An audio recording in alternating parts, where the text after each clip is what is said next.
Bora falar agora sobre o Bahia que resolveu abrir os cofres para contratar o goleiro Everson, de acordo com a rádio Itatiaia, que tem como dono o maior acionista do Atlético Mineiro, o Rubens Menin. O Bahia está disposto a pagar 35 milhões de reais em salários num contrato de 3 anos para o Everson. Você divide 35 por 13, 26, 39 meses, eu estou incluindo o 13º de cada um desses anos, e chega à conclusão de que a proposta do Bahia chega próxima a 900 mil reais por mês. Eu já havia contado para vocês na manhã dessa quinta-feira que o Everson tem no Atlético um salário de 520 mil mensais. Ele está pedindo um aumento para continuar no Atlético, o Galo topa conceder esse aumento, mas não vai cobrir a oferta feita pelo Bahia. Importante lembrar que como ele tem mais um ano de contrato, o Bahia só vai conseguir contratar o Everson em janeiro se chegar a um acordo financeiro com o Galo, atleta de 34 anos de idade que chegou ao Clube Atlético Mineiro no ano de 2020. Certamente o Rogério Ceni é quem faz força para que o Everson seja contratado. Bora falar agora sobre uma lista de jogadores interessantes que podem ser rebaixados para a Série B do Campeonato Brasileiro. Por que dessa distinção? Porque é de se imaginar que se esses caras caírem para a segunda divisão, eles precisem buscar outros clubes. São jogadores valorizados, com salários altos e assediados por clubes da Série A. Começando pelo time com maior dificuldade de pontuação, Atlético Goianiense, praticamente rebaixado. O jogador mais interessante é Luiz Fernando, meio atacante de 28 anos de idade, um dos caras que mais marcaram gol na atual temporada. Ele tem contrato só até dezembro, ou seja, nem haveria necessidade de pagar qualquer coisa ao Atlético Goianiense, bastaria chegar a um acordo com o atleta para contratá-lo. No Cuiabá, Isidro Pita, que tem jogado pela seleção do seu país, paraguaio de 25 anos de idade, Walter, goleiro de 37 anos, que já passou pelo Corinthians, e Denilson, volante de 23 anos de idade, que já foi especulado pelo Palmeiras e pelo Corinthians. No Red Bull Bragantino, a lista é um pouco mais extensa. Lucas Evangelista, que quase foi parar no Corinthians, é um meio campista de 29 anos de idade. Juninho Capixaba, que quase virou jogador do São Paulo, lateral esquerdo de 27 anos. E Luan Cândido, atleta revelado na base do Palmeiras, hoje com 23 anos de idade. A gente também poderia acrescentar o Thiago Borbas, atacante uruguaio, de bom poder de finalização, mas que acabou não conseguindo decolar com a camisa do Red Bull Bragantino. Criciúma, outro time que está na zona de rebaixamento, tem o Bolassi, um atacante do Congo, 35 anos de idade, fez boa participação no Campeonato Brasileiro, contrato só até dezembro, basta chegar a um acordo com ele para que ele possa ser contratado sem custos. Outro jogador que chamou a atenção, Claudinho, lateral direito de 24 anos de idade, chegou a ser especulado como possível reforço de Cruzeiro, Atlético Mineiro e Flamengo. Fluminense é um candidato real ao rebaixamento, mas imaginar que John Arias, Cauã Elias ou John Kennedy possam atuar em outros clubes brasileiros por conta da queda me parece algo fora da realidade. Em relação ao Atlético Paranaense, os nomes mais pretendidos e desejados do Canóbio, que já pipocou em vários times, contei para vocês nessa semana que o Palmeiras tem a intenção de contratar o atacante uruguaio de 26 anos de idade, Lucas Esquivel, lateral esquerdo de boa qualidade, 23 anos de idade, e Bruno Zapelli, meio atacante argentino de 22 anos de idade. Queria acrescentar também o Coelho, atacante argentino de boa participação, especialmente nessa reta final de Campeonato Brasileiro. Se o time não cair, passará muito pela participação dele.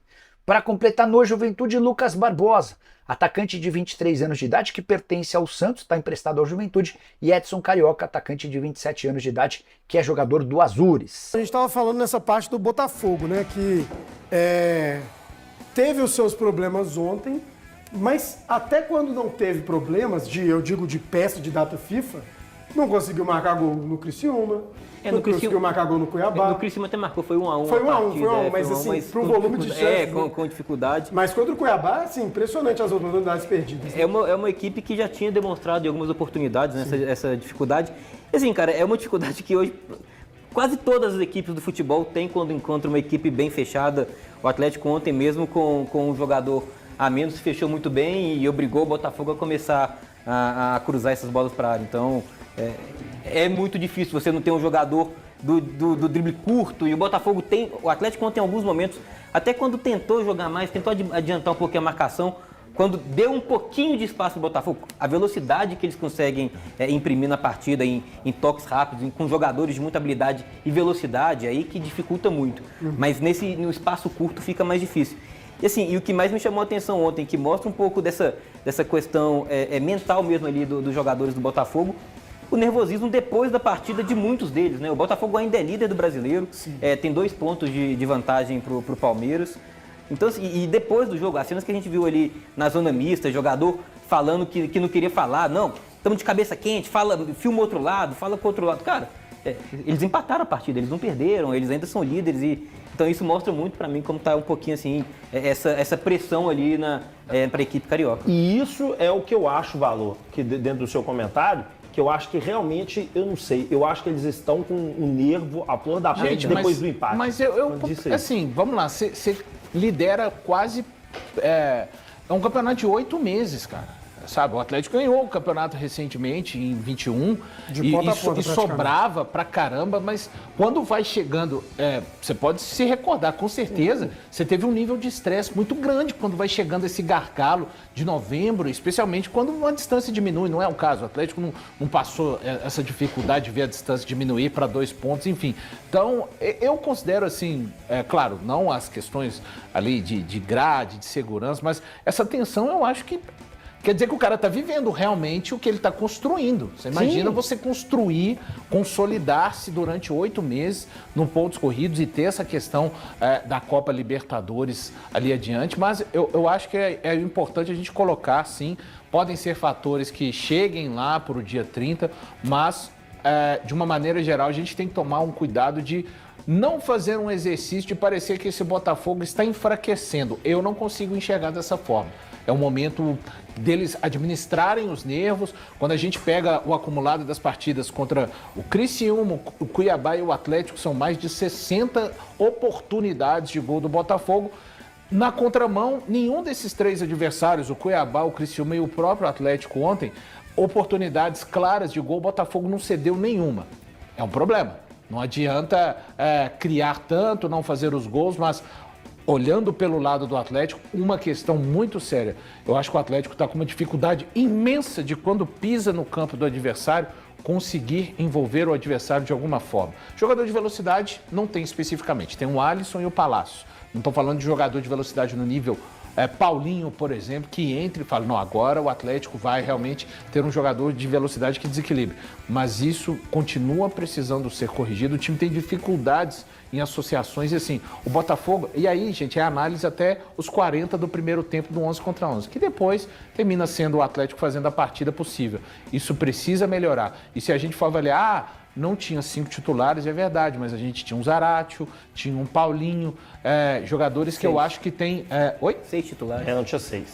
Jogadores que costumam ter a facilidade, os próprios volantes, com muita dificuldade de ajudar. O Atlético não consegue tocar a bola rápido. Isso é uma coisa gravíssima. No campo de ataque, principalmente. Porque se você não tem um jogador de velocidade, ou o cara do drible mais agudo, como é que você vai quebrar o adversário se você não conseguir... O momento coletivo do Atlético realmente é ruim. Isso, principalmente. Mas ontem tem alguma coisa para salvar, sim, claro. Onde eu digo. Mas eu quero dizer, o individual também de alguns jogadores do Atlético, cara, é muito abaixo. Muito abaixo. Assim, o Rubens, a fase do Rubens Vamos ver os lances. É tenebrosa. Coloca os lances da expulsão do Sarabia.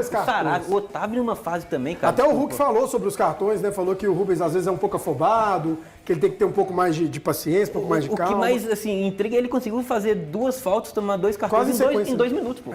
Em 2 minutos. Assim, eu acho até que esse cartão aí não é o ideal, mas tá tudo bem. Mas o segundo é pra dar um rancorzinho no coração. Olha isso, a bola como que ele espera? Não, os 2 são pra cartão. Você falou que não é pra cartão? Como ele espera? Não falei isso, não. Eu falei que dá um rancor no coração, porque não precisava fazer essa falta. Você achou uma falta boba. É que o primeiro é uma bobagem. rancor em relação ao O primeiro ele é driblado de uma forma assim, eu entendo o que você fala. O segundo, cara, você tá marcando um jogador de velocidade que tem... Você não vai bater nessa bola da posição. Isso. Você tem que ter um pouco de noção. Dá raiva você ver aquilo acontecer em campo. E o Otávio também, né, gente? Vamos e convenhamos. Ele conseguiu dominar a bola, né? Ele que põe o Rubens nessa fogueira. Porque ele pega a bola, ele não consegue dominar direito, aí dá um toque de qualquer jeito. Tá legal, Otávio. Aí o Rubens faz essa lambança toda que ele fez aí.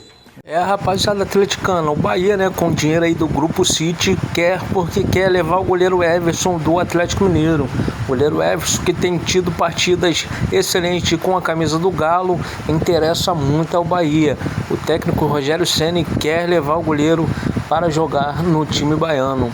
E um salário, né, é oferecido aí na casa de 1 milhão mensais, né? Muita coisa. O Everson, que como trouxe o jornalista Jorge Nicola, e a gente trouxe no vídeo da manhã, falando sobre o salário do Everson no Galo, né? Como evoluiu até na carreira do jogador o seu salário. E no Galo ele recebe atualmente cerca de 500 mil.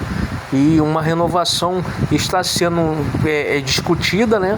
E o Everson pretende até pedir um aumento. Agora vem aí essa questão do Bahia, né? Que procura aí talvez oferecer um salário de 1 milhão mensais ao goleiro, né? O dobro que ele recebe no Atlético. Vamos aguardar aí os próximos capítulos dessa novela para saber se o goleiro Everson renova com o Galo ou se vai se transferir para o Bahia.